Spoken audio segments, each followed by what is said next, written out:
¿Cómo estamos? Pues vamos a seguir hablando de historia de México.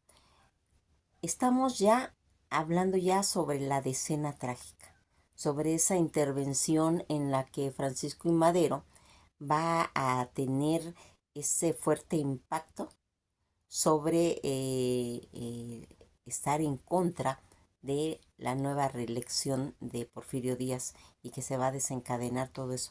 Pero hay un punto importante en el que queremos mencionar, porque en esa época tan cargada de la fe católica, en la que pues todo lo que estaba relacionado con cuestiones de fe o se satanizaba o se cuestionaba por medio de la prensa, por medio de toda esa red informativa en la que Francisco y Madero se va a ver involucrado. Aquí quisimos tocar ese punto porque independientemente de su labor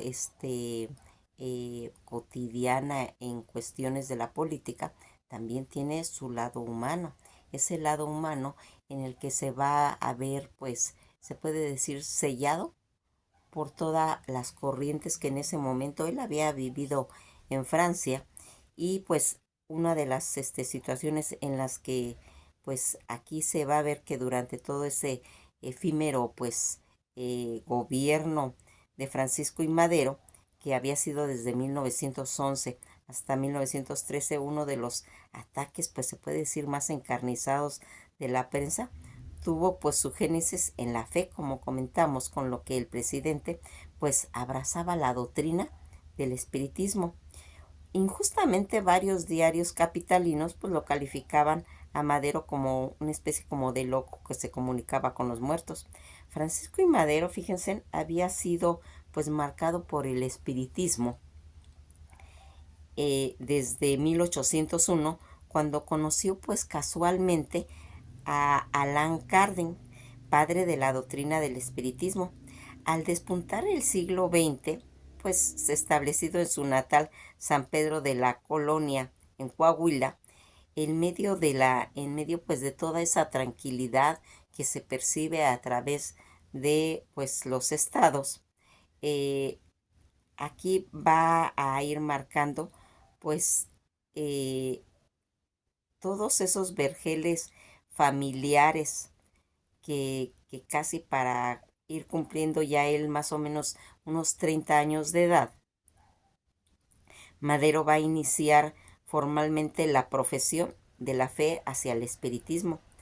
Regresando él de París, como habíamos comentado que él había estado en París, va a estar dispuesto a poner en práctica pues una facultad en la que había sido pues revelar el círculo del espiritismo parisino que en esos momentos se daban y que la de un medium escribiente, las lecciones de los diarios que se manejaban en el espiritismo, que presentaban pues letras libres, eh, como formar pues parte de las comunicaciones dictadas durante una sección de espiritismo realizando pues por la Sociedad de los Estudios Psíquicos de San Pedro, fundada y presidida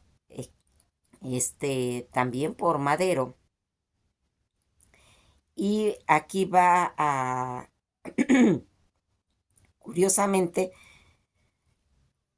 pues todas las reuniones de que se hacían, cada párrafo, cada línea escrita por las manos de Madero, cuando se encontraba, pues se puede decir que en trance, en ese estado de espiritismo, de medium, en el que él pues estaba evocando y se comunicaba con los asistentes, pues en esas sesiones a través de la pluma de, como decimos, pues del propio Madero. Algo que aquí en esa época era pues muy de moda, porque cuando hemos hablado de Madame Blavatsky, que ella también fue pues seguidoras del espiritismo y que era una práctica que pues se venía haciendo a través de Europa en París, y esa corriente la va a traer Madero a México, y pues en realidad aquí va a estar pues todas estas comunicaciones que se hacían y que van a estar escritas en las memorias, en sus memorias, van a ir haciendo comprender, él dice, el fondo de la filosofía espiritual y sobre todo su parte moral, y como en lo íntimo, pues se hablaba de grandes claridad de lo invisible en poderse comunicarse con algo más, logrando transformar a ese joven libertino e inútil para la sociedad, que ha hecho pues de mí un hombre de familia, honrado, que se preocupa por el bien de la patria y que tiende a servir a la medida de sus fuerzas. Los diarios de comunicación espiritistas abarcaban dos periódicos que, como en forma de formativos, estos años se caracterizaron por las sesiones espiritistas en grupos donde Madero era el medio. Escribía desde 1901 hasta 1904 las comunicaciones, firmadas invariablemente por alguno de los espiritistas evocados. Eran dominadas por dos presencias espirituales, comentaba: el espíritu de un antiguo miembro de la familia de Madero, Raúl. Raúl era su hermano chiquito que había fallecido años anteriores, el pequeño hermano muerto pues trágicamente años atrás, y José Ramiro, que la mayoría de las veces se mostraba en forma de José. Las sesiones de los primeros años mostraban a Raúl que se comunicaba con su malestar porque ninguno de los asistentes cumplía con las disciplinas propias del espiritismo, necesarias pues para imponer el espíritu sobre el cuerpo y la materia. Raúl aconsejaba que leyeran y releyeran todas las comunicaciones, que evitaban jugar Paul y aprovechar ese tiempo para estar con claridad, y que utilizaran las riquezas materiales otorgadas por Dios para hacer el bien entre los pobres, y que dominaran sus pasiones carnales y rechazaran los vicios, y que dejaran pues la vida vegetativa a orar en fervor y no mirarse con desdén a los dictados pues del más allá. Y de acuerdo con el diario entre 1901 y 1904, Madero cumplió pues con todas las disciplinas señaladas en su desarrollo espiritual, avanzó pasos agigantados y comenzó desde entonces un segundo pues episodio o periodo de comunicación, ya en el año de 1907, donde el único interlocutor era él mismo. La facultad de medium había alcanzado ya casi la perfección, así lo señalaban los diarios, y podía pues podía entrar en trance sin la presencia de nadie más. De ese modo fue continuando la comunicación espiritista con el sentido diferente de que iba revelando en él una gran misión, que era rebasar con mucho a todas sus personas, a sus familiares y a su pequeño círculo de San Pedro de las colonias.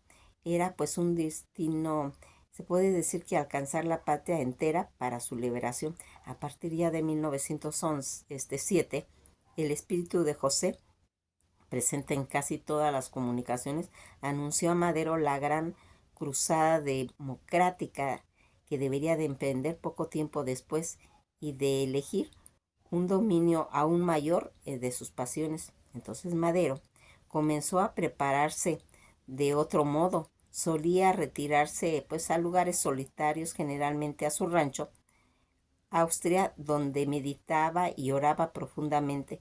Procuraba acostarse tarde, madrugar, y, contrariamente a sus viejas costumbres, rechazaba la siesta vespertina. Ayunaba y comía lo necesario para mantener pues simplemente pues sus energías. Y aquí pues va, él no bebía, no fumaba, y a pesar de titánico esfuerzo que hacía Madero pues mostraba momentos de flaqueza y debilidad a veces. José lo reprendía, eh, advirtiéndole la enorme responsabilidad que pesaba sobre su conciencia y las terribles consecuencias que generaba si fracasaba. Todas las comunicaciones entre 1907 al 8 registraron términos como lucha, justicia y patria. José llamó a Madero soldado de la libertad y del progreso, luchador infatigable por las causas de la libertad. Pues todas esas preparaciones espirituales también concluían pues en un conocimiento, se puede decir, claro, eh, y metódico en cuestiones de la historia. Le recomendaba pues la lectura de México a través de los siglos, que es una colección de libros que ya hemos ido mencionando, en el que estaba ahí recopilada pues todos los conceptos de la recopilación que hizo Riva Palacio acerca tanto del virreinato como de la independencia, y que Madero pues tenía que estar al tanto de toda esta situación de esta obra clásica de la historia mexicana.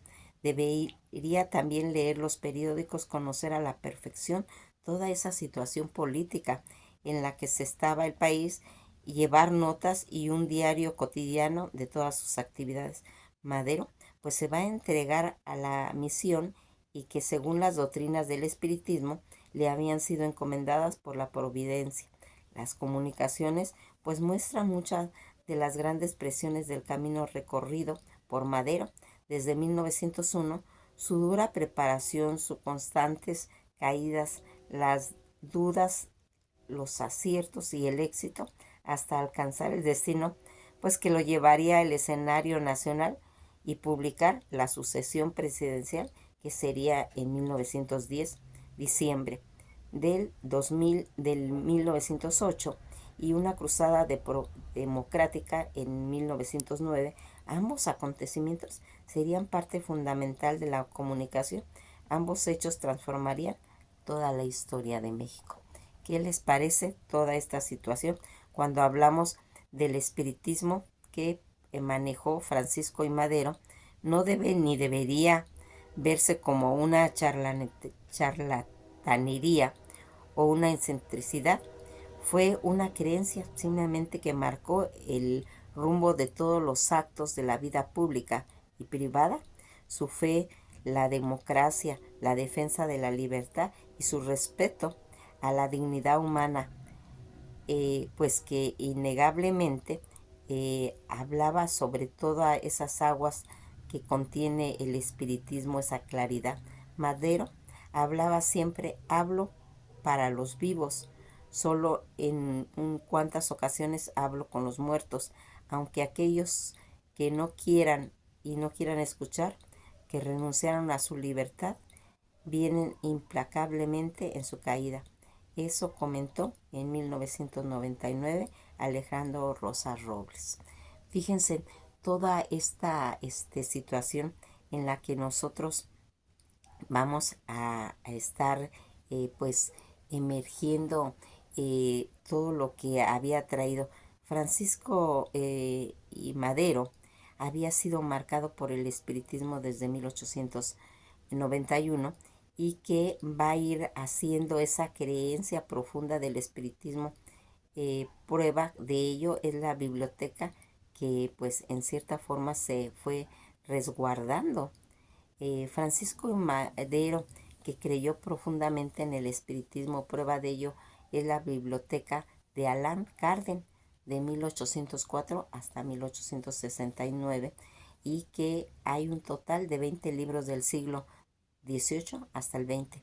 Fíjense en que toda esta colecciones de libros en las que pues se fue plasmando el pensamiento, las creencias de un hombre, y que hace las reseñas en realidad de lo que sería para él pues algo importante, y que lo llevó a los caminos de querer lograr la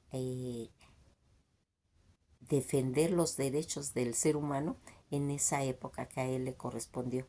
Francisco y Madero, espiritista, que inicia la guerra contra la dictadura de Díaz, y que va a hacer la revolución desde 1910, no comenzó más que por un solo motivo: los espíritus de ultratumba que empujaron al promotor, después al mártir y al apóstol de la historia oficial, a iniciar una guerra civil que instantáneamente quiso evitar. Francisco I. Madero inició la guerra contra la dictadura de Díaz por una sola razón: se le ordenó los espíritus de Raúl y de José después de un espíritu inicial BG que recordaba al patricio de Guelatao, ¿sí? Según ellos, tenía comunicación también con el espíritu de Benito Juárez.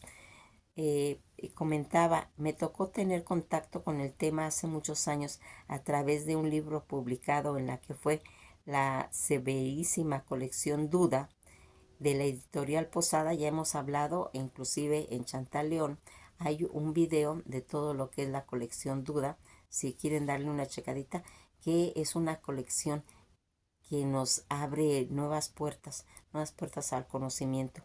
Toda esta colección de dudas de la editorial Posada, el libro tenía el largo título Madero y el espiritismo, en el que ahí se habla de este acontecimiento en el que estamos ahorita mencionando: las cartas, la sesión espíritas del héroe, la firmaba José Natividad Rosales. La segunda, de Forros, decía: una cierta corriente de cronistas oficiales procuró ocultar durante un tiempo largo para todos los documentos espíritas de Francisco I. Madero. La tercera explicaba el libro que hoy publicamos, que es una serie. No pretende ni juzgar ni caricaturizar las ideas de ese héroe y respetable líder antireeleccionista, sino también presentar un aspecto de su personalidad, del lado que tiene esa importancia para comprender con todas sus limitaciones toda esa atmósfera cultural que se producía con la Revolución Mexicana en 1910. Ejemplar que conservo semidestruido, pero que va siendo fechado con 1973, donde salió esta revista de Duda. Lo exona una fotografía de Madero en la que se encima en la siguiente leyenda: la cara oculta de Madero, su correspondencia desconocida, sus trabajos sobre Alan Kardec y otros. Kardec era hacia finales del siglo XIX y principios del siglo XX el gurú internacional del espiritismo y el ideólogo espiritual de Madero. En 1985, la Secretaría de Hacienda y Crédito Público publicó un epistolario de 2 tomos de Madero. Hay en él cartas de todo tipo: comerciales, familiares, políticas, espiritistas, y a los escasos trabajos del tema se sumó un fundamental debido a la investigadora Yolia Tortolero.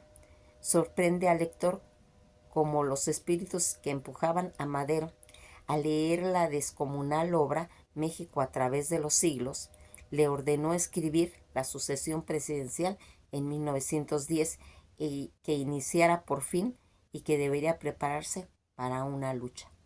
Toda esta situación en la que nosotros hemos ido viendo tanto la biografía que dispone, donde pues hablan inclusive de que está disponible esa biblioteca, donde se habla de ese resumen de la edición del propio libro titulado La masonería en la presidencia de México, donde se revisa también la pertenencia del presidente Madero a la masonería mexicana.